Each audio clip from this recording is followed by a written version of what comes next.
And now to our main talking point. Infrastructure. Nigeria is poor. Only option is to borrow, says Senate President. Federal government states owe 33.11 trillion naira external domestic debt, says NBS. And you find this on page 33. The Senate President is saying that, Nigeria is poor and the only option is to borrow to finance infrastructure. And we owe so much. How much more do we need to borrow, really? As much as they need to borrow, according to them, to finance the building of infrastructure.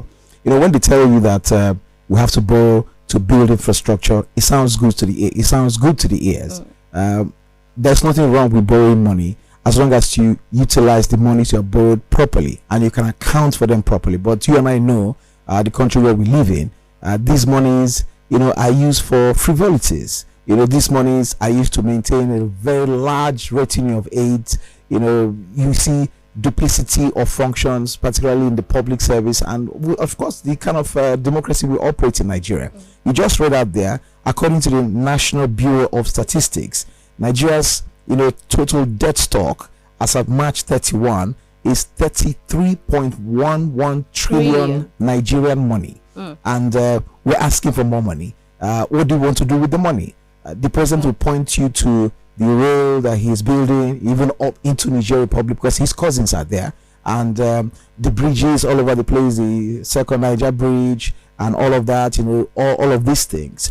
But I don't agree that Nigeria is a poor country and the only option we have is to borrow. That's a statement to buttress laziness. We have leaders in this country who have refused to think out of the box. Everybody's waiting for oil money. We're all waiting for, we're all using our calculators to multiply how much the oil is sold per barrel times 2.1 million or 2.2 million barrels of oil per day we produce from the Niger Delta. Apart from oil revenue, what else can we do in this country? These are the questions that leaders like Senate President Ahmed Lawan should be asking, and not to just tell us from off the top of his head that the only option Nigeria has is to go a borrowing.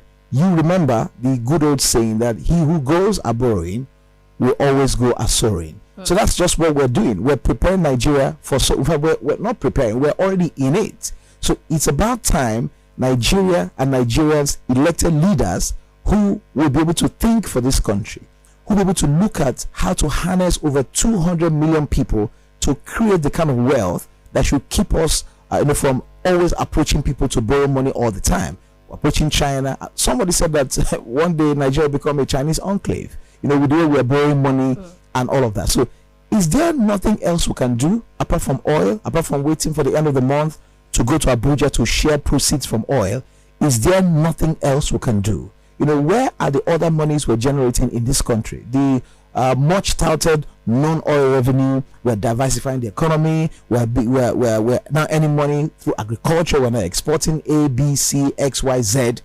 Where are the revenues coming from these things? Again, borrow money to build infrastructure sounds good to the ears, and of course, if you're able to pay back, no problem. But of course, these governments borrow even for these succeeding governments, and so that's what we're into.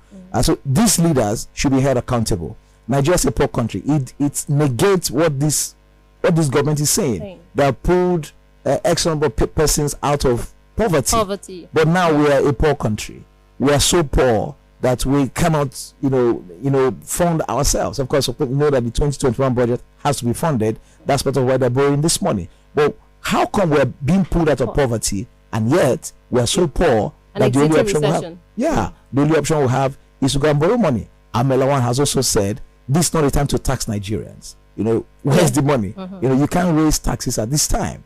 So Nigerians are poor, and that's the truth. So if Nigerians are poor, it underlines the failure of this government. If more and more Nigerians are going down the poverty line, if Nigeria as a nation, if the Senate President, no less a person than the Senate President, can declare Nigeria as a poor nation, then it's an indictment on this government that has continued to say, oh, we have done well for Nigerians, we have pulled so many millions of Nigerians out of poverty, which means the statement by the presidency is now being refuted by the Senate President. And it's very sad, very, very sad indeed. Again, I say that we need leaders who can think out of the box. We need leaders who can harness the resources we have, whether they be oil or non-oil resources, to make this country, the prosperous nation that it used to be in the past. What did we use to fund this nation, to build, some of the biggest infrastructure we can talk about in this country today?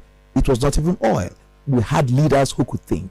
We had leaders who were businessmen. So let's elect businessmen as leaders who will take Nigeria as a business that must continue to be profitable, as a going concern that should not just, shut down one day. Because the way we are going, Zainab, I can tell you, one day you may be asked to donate part of your salary to repay Nigeria's debt, and I hope we don't get to that point very, very soon. I hope so too.